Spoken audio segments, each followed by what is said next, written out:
छठी मैया तह से मांगेला बिट्टू भीख हो। छठी मैया बिट्टू तह से मांगेला भीख हो। हमरा लभर के बना दीहा सैनिक हो। छठी मैया तह से मांगेला भीख हो। बिट्टू आर्मी लभर के बना दीहा सैनिक हो।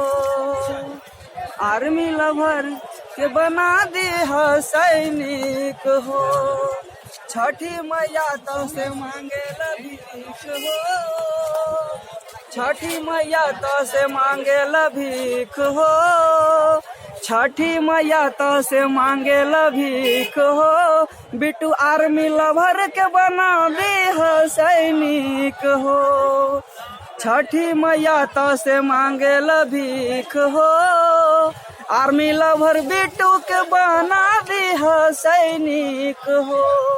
जलते भी गए कहते भी गए आजादी के परवाने। जीना तो उसी का जीना है जो मरना वतन पे जाने। जय हिंद।